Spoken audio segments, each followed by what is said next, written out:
magandang tanghali. Hello, magandang tanghali guys. Ako ay nagpre-prepare ng aming tanghalian. Ipapakita ko sa inyo kung ano ang aking lulutuin. O tapos ko na niluto, ilalagay ko na lang siya sa oven. Ngayon, prepare ko siya. Ganito. Ayan, ito yung aking bechamel sauce. Yung giniling yan na manok. Tapos ito ang aking pasta. Ayan ang aking pasta. Tapos ito ang aking white sauce. Ayan siya. Ilalagay ko siya dito guys. Ay, hindi ko na nilagay sa babasagin kasi sabi ni madam dito ko daw ilagay. O di ito. Sundin ko siya kasi siya nagsabi na dito ko daw ilagay. Alam. Lagay ko na siya dyan. Sauce. White sauce na malinam-nam. Ayan. Ito siya patata ball. Patatas yan. Patatas yan guys. Okay, ganyan ko para maano niya yung sauce. Tapos ilagay ko ito sa ibabaw. Yung bechamel. Ayan.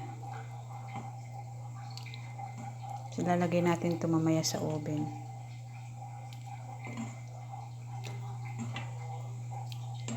Ayan siya guys. Ayan, tapos lalagyan na natin ng cheese sa ibabaw. Ganyan. Cheese. Tapos papatungan uli natin ng ganito.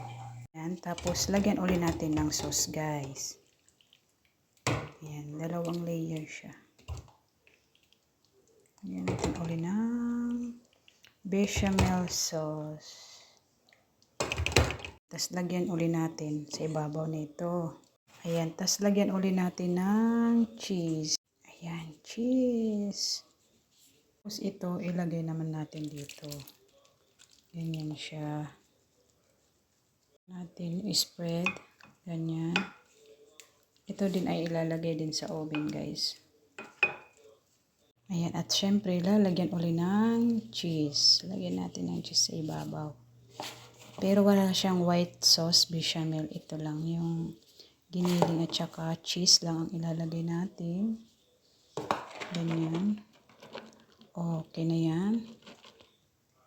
Ayan, tas lalagay natin sa kailangan pala natin painitin ang ating oven kasi hindi ko pa nabuksan. Tapos ilalagay ko siya sa 200 degrees.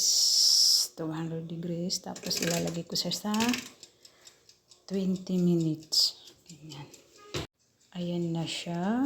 Ayan. Ilalagay ko sa oven. Yan ang aming lunch. Naipakita ko na ano ang aming lunch today. Bye. Thank you for watching. I love you all.